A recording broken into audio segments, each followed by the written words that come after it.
Salut tout le monde, c'est Aziz qui vient vous faire part de sa toute dernière lecture. Je peux pas manipuler le livre, je suis désolée parce qu'il n'est pas encore sorti, que je l'ai lu en version numérique. Quelqu'un qui a accepté de le traduire et de le mettre en ligne. Et il s'agit du tome 6. Et donc, enfin voilà, j'étais tellement accro que je pouvais pas attendre octobre. Il s'agit de la série la plus machiste jamais éditée, la plus...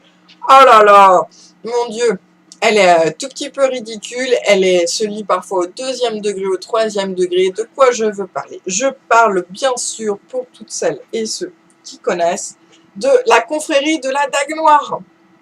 Je les ai tous, ils sont là, ils sont à moi. Voilà, c'est mes petits guerriers à moi. Et donc, la confrérie de la Dague Noire, c'est quoi en fait? Je crois qu'il y a un petit speech à chaque fois. Une guerre fait rage à l'insu des humains, 6 vampires protègent leur espèce contre la société des éradiqueurs. Ils sont regroupés au sein de la mystérieuse confrérie de la Dague Noire. Et voilà, le petit speech qui vous avez le droit à chaque fois. Et voilà, l'auteur a fait le choix de nous parler dans chacun de ces tomes d'un de ces valeureux guerriers de la confrérie de la Dague Noire, en faisant de temps en temps une petite exception. Et donc voilà, on commence avec le tome 1 qui s'agit de Kohler, le roi, tout simplement, qui est à la tête de la confrérie de la Dague Noire, et donc qui rencontre Bess, parce que bien sûr, chaque livre, vous le devinez à la couverture et au titre. Ah, n'ayez pas honte de vous balader avec un livre comme celui-là. Et oui, il faut assumer à un moment donné. Donc voilà, qui s'intitule L'amant ténébreux. Ça ne laisse plus beaucoup de doutes à l'avertissement que je voulais mettre. Il s'agit d'une série qui est vraiment pour adultes. Hein. Là, c'est pas du young du tout, c'est même pas du harlequin, c'est vraiment pour adultes. Je dis pas que c'est pornographique, ça peut l'être par moment, mais à la fin, ça s'améliore quand même. Hein. Faut mettre du bémol. Mais voilà, donc âme jeune et sensible, s'abstenir si possible. Je ne voudrais pas que vous viviez un dépucelage littéraire par ma faute et complètement subi. N'écoutez pas ce billet si vous n'êtes pas du tout prédisposé à ce type de lecture. Donc voilà, je reprends. Kohler, oh là là, le mec qui fait 2 mètres sur 2, qui se balade en cuir et qui rencontre Bella, non, Bess, voilà, qui est le roi aveugle de la confrérie. Très important. Le tome 2, donc qui s'appelle, c'est L'amant éternel. Voilà, celui-ci, il s'agit de Rage. Rage qui a la particularité d'être absolument magnifique, tellement beau qu'il est surnommé Hollywood par ses potes, et donc qui rencontre dans ce tome Marie, mais il a un souci, Rage, c'est qu'à chaque fois qu'il s'énerve ou qu'il est trop excité, il se transforme en dragon. Donc voilà, ça fait quand même un petit peu déprimant, hein. Et bien sûr, Marie, sa cocotte, elle est humaine. Je vous laisse imaginer un peu tout ce qu'ils peuvent gamberger comme astuce. L'amant furieux, zadiste, qui en a séduit beaucoup. Et voilà, zadiste qui rencontre Bella. Zadiste qui a vraiment pas une vie facile. Il a été élevé très jeune par une maîtresse incroyable qu'il a achetée comme esclave de sang et esclave sexuel.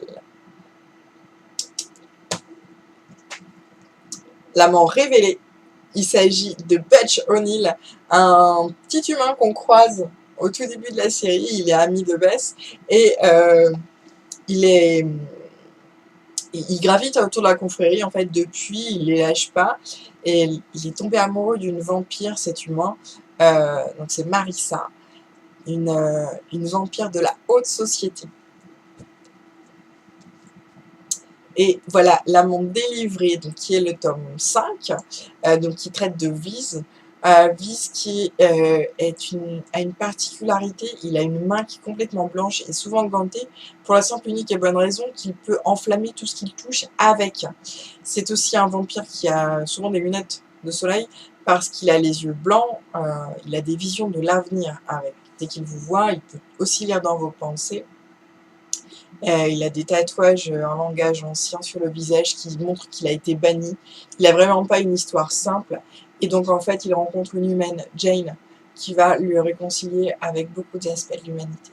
fin de sa vie tout simplement.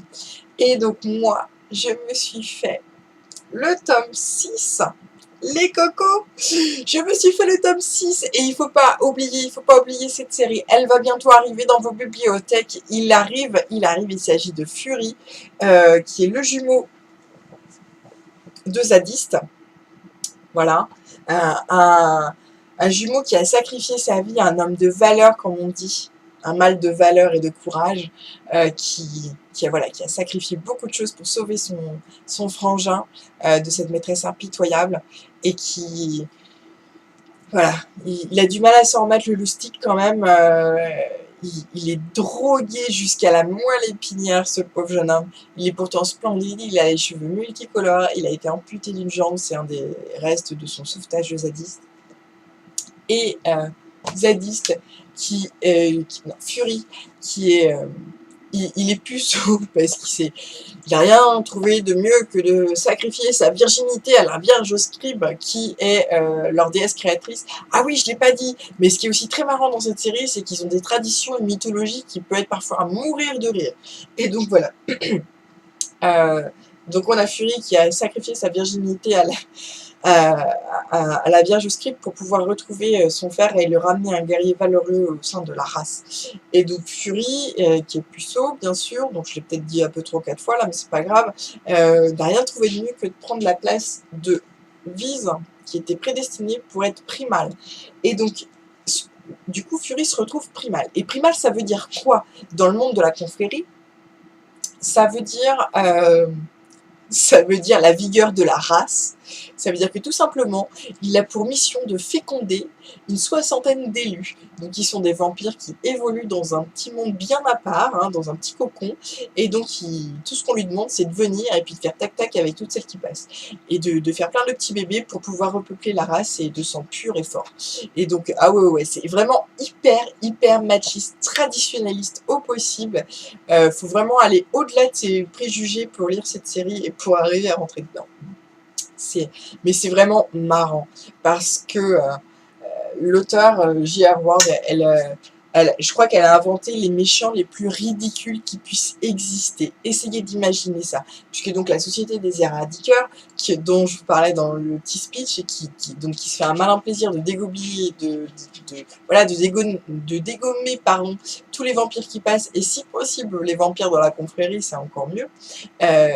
Voilà, ce sont des hommes qui sont transformés par l'Oméga, qui est le maître inconcédé de cette société, et qui... comment vous dire? Ils ont la peau rose, ils ont les cheveux blonds blancs, et ils sentent le talc. Le talc pour bébé. C'est juste absolument pas possible. Enfin bon, voilà, moi dès que je lis ça, je suis pliée de rire. C'est... reprenons notre sérieux, et donc voilà, et donc dans ce tome 6, c'est un florilège, que dis-je, un festival, on retrouve l'auteur, mais dans toute sa splendeur. On assiste à Fury qui a choisi, enfin, on lui a désigné comme première épouse Cormia, et donc qui a évolué dans ce petit monde des élus en dehors de la société réelle, et voilà, dans un petit monde où tout était blanc, où tout était relativement simple, et voilà, elle n'avait que le poids des traditions, elle ne savait pas quoi faire autour de ses journées, et donc elle arrive dans le monde réel, donc elle n'a jamais vu de téléphone, elle n'a jamais vu de télé, elle sait pas ce que c'est les couleurs, parce que tout était blanc là où elle était, et elle n'a jamais mangé autre chose que ce qui était blanc, enfin bref, je vous laisse imaginer un peu le dawa, et enfin bref, et donc Fury se retrouve avec cette femelle à satisfaire, et il sait pas trop comment faire, puisqu'il est... voilà. Et donc là, enfin voilà, l'auteur s'en donne vraiment un cœur joie. Elle y va, et ça fait plaisir de lire un truc. Enfin voilà, l'histoire de Fury est splendide. Il a une très belle histoire. Même si c'est encore une fois vraiment exagéré. Les rebondissements, alors là, vous trouviez la fin du tome 5 légèrement absurde. Passez au-delà, parce que alors là, ça y va, hein, tout vole en éclats, ça, mais on retrouve d'autres mâles valeureux qui viennent compléter la confrérie, et c'est un pur plaisir. C'est que du bonheur.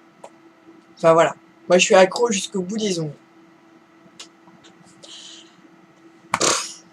Voilà, c'était ma petite confession du jour. Et puis, et voilà, n'hésitez pas à me poser des questions si vous êtes vous aussi accro de ces séries incongrues. Et puis, à très bientôt pour un billet lecture ou autre.